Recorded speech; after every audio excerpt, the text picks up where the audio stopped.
Good morning, children. Welcome back to the channel Awesome Learning. And in the previous class, we had studied about the law of definite proportion or constant proportion. I asked you to write down a few question answers. You also knew who derived this law or who proposed this law. It was Joseph Proust, and we have also done the definition based on the law, and we also came to know that through various explanations that in a compound the proportion of elements present in a compound are always fixed or same, it will not change. So now based on these laws, we will do some numericals.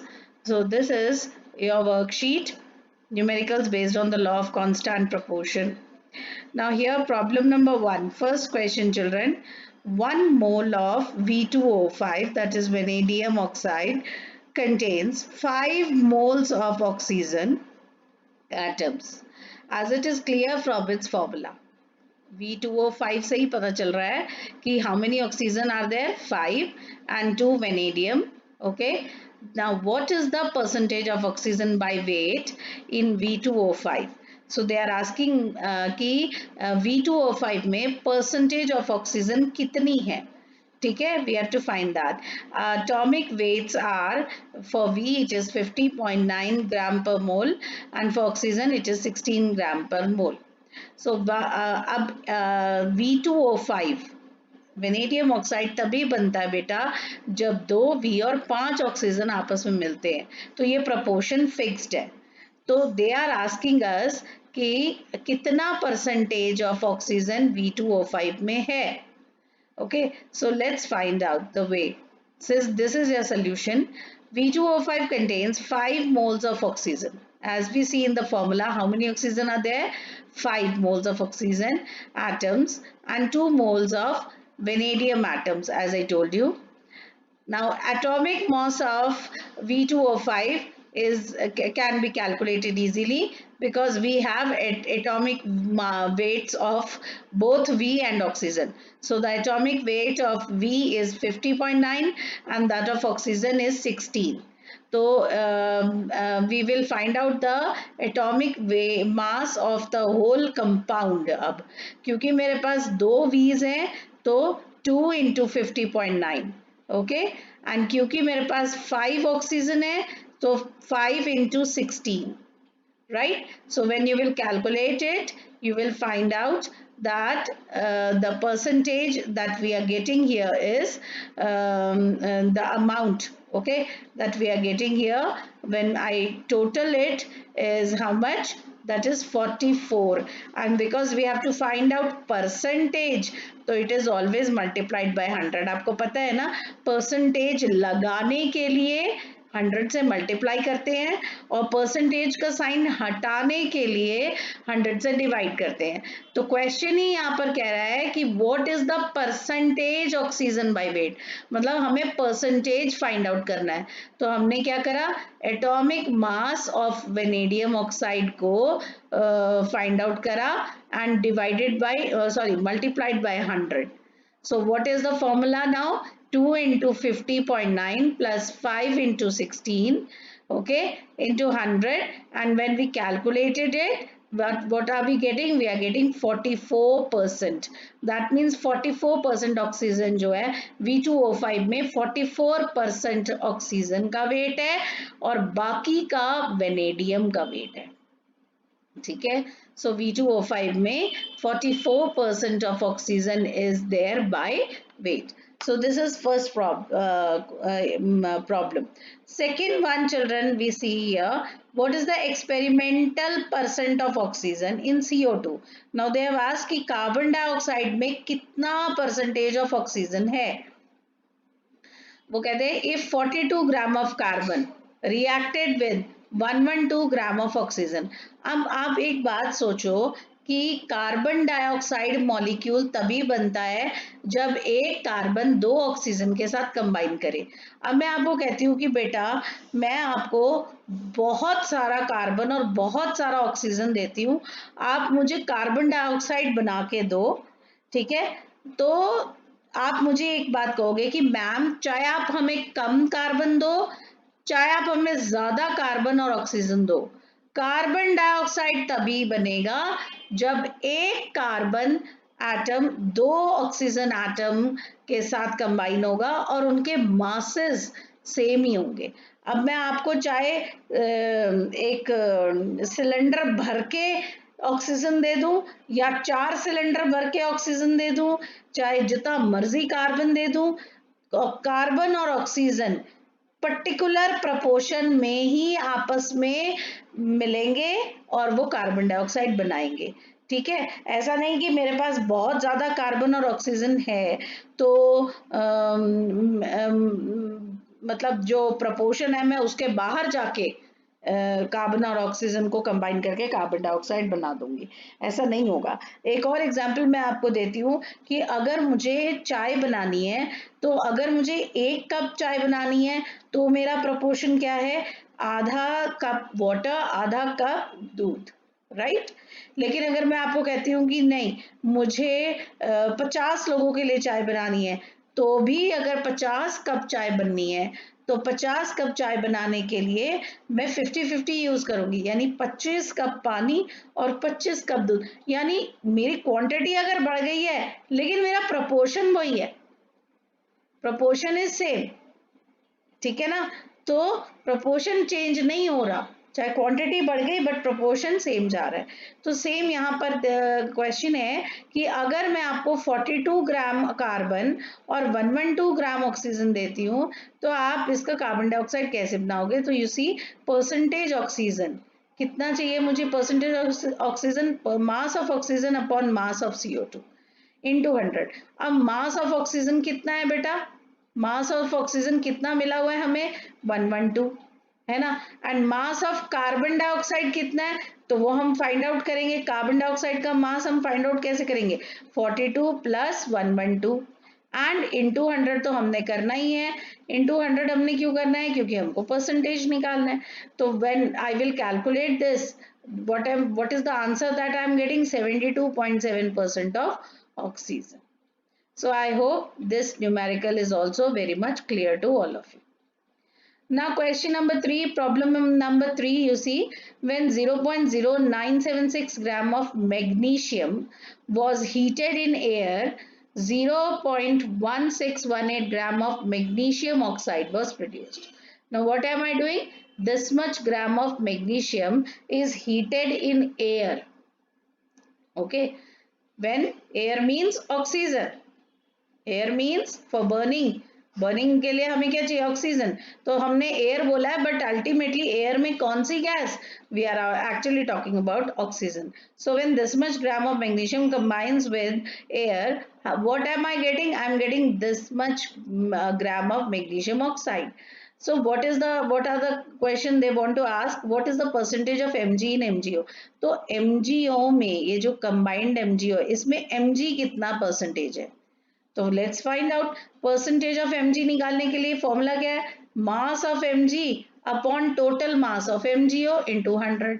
तो Mg का मास कितना है बेटा, Mg का मास कितना है 0.0976 और total Mg का मास कितना है वो भी दिया हुआ है, बस क्या करना है इंटू 100। क्यों करना है इंटू 100, क्योंकि परसेंटेज जब निकालना है तो हम मल्टीप्लाई बाय 100 करते हैं and this is what is the answer, very easy, you will get the percentage of magnesium. Second part of the question was using only law of definite proportions, what mass of oxygen was needed to combine with magnesium. Now here in the first part they were asking what is the percentage mass of magnesium, now they are asking you what is the percentage mass of oxygen. So we have to use a trick.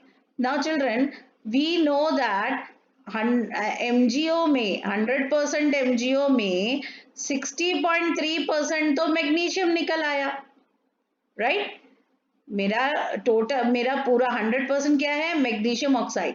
अब magnesium oxide में से 60.3 तो I have found the weight of magnesium, तो बाकी जो बचा वो किसका होगा, ऑक्सीजन का। So easy to find out, 100 में से 60.3 माइनस करते हैं तो what percentage am I getting, 39.7% of oxygen.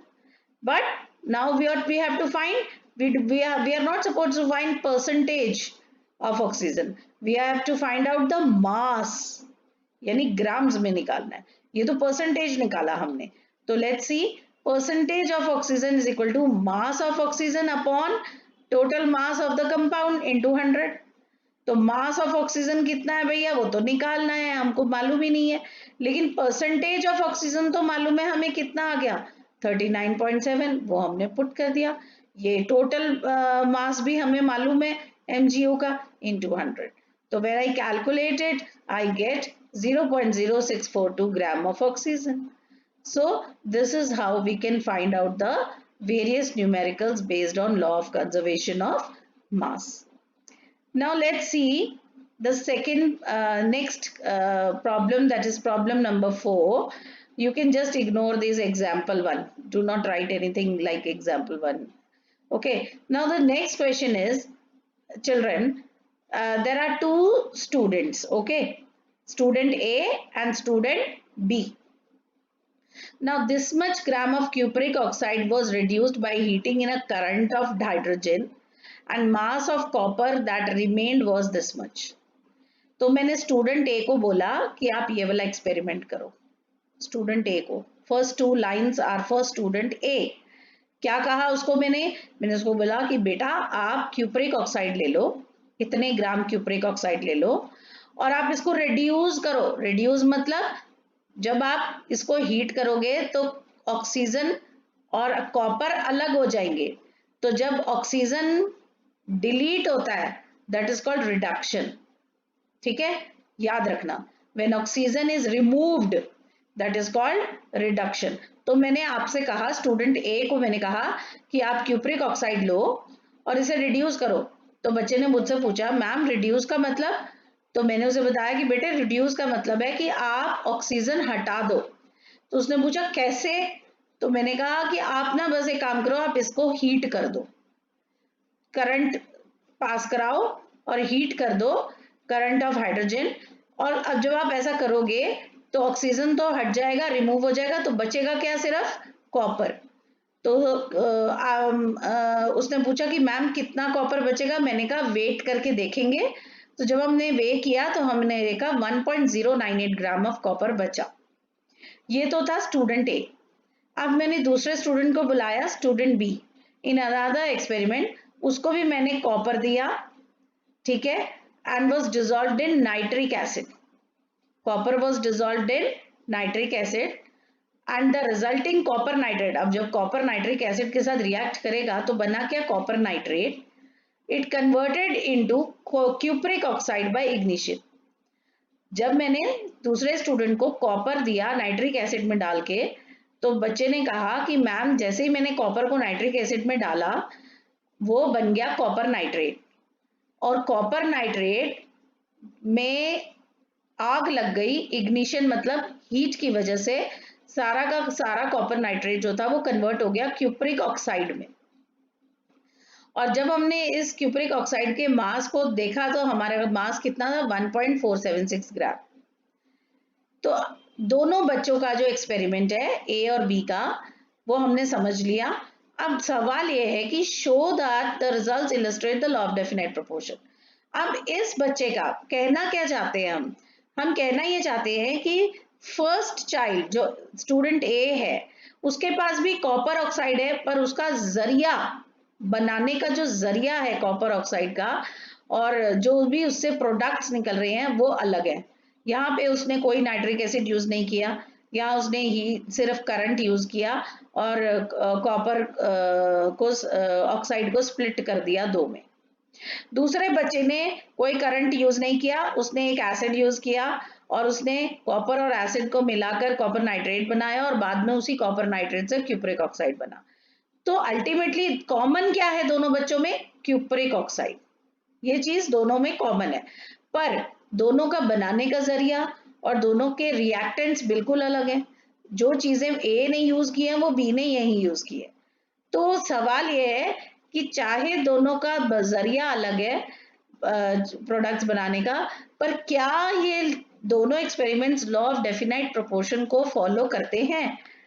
तो लॉ ऑफ डेफिनाइट प्रोपोर्शन को फॉलो करने का मतलब है कि क्यूपरिक ऑक्साइड अगर बन रहा है तो चाहे जिस भी मर्जी प्रोसीजर से बने, चाहे जिस भी मर्जी तरीके से बने, चाहे जो मर्जी प्रोडक्ट रिएक्टेंट्स यूज करके बने, पर उनका प्रपोर्शन सेम होना चाहिए। So this is the question. I hope all of you have understood the question. Now let's see the solution part. Student one experiment A student A जो है वो experiment one है एंड स्टूडेंट बी जो है वो experiment to है। तो पहले देखते हैं first student. Mass of cupric oxide कितना है बेटा? This much. Mass of copper कितना है? ये भी गिवन है, इतना।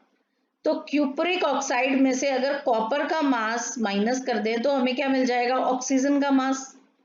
हमने कर लिया। मास ऑफ ऑक्सीजन कैसे निकाला?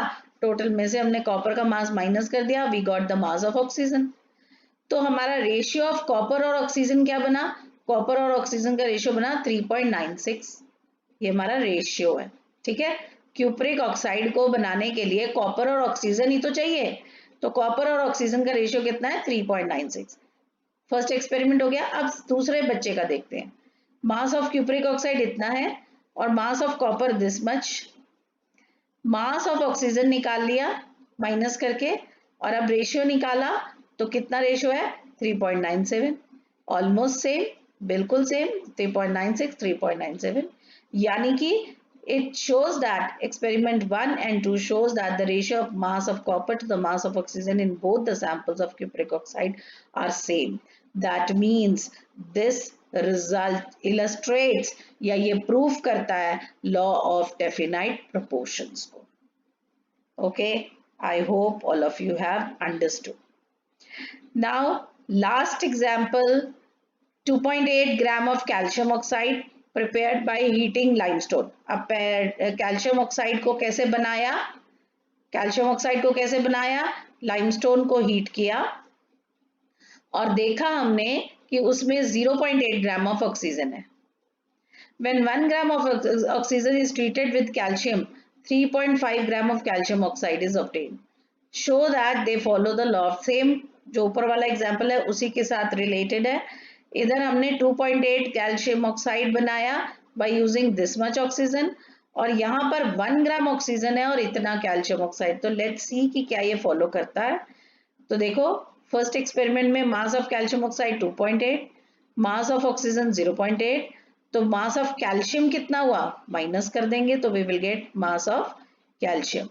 तो ratio of calcium and oxygen कितना मिला हमें? 2.5। Similarly mass of calcium oxide is this much, mass of oxygen 1 gram, तो mass of calcium निकाल लिया हमने, and ratio कितना है?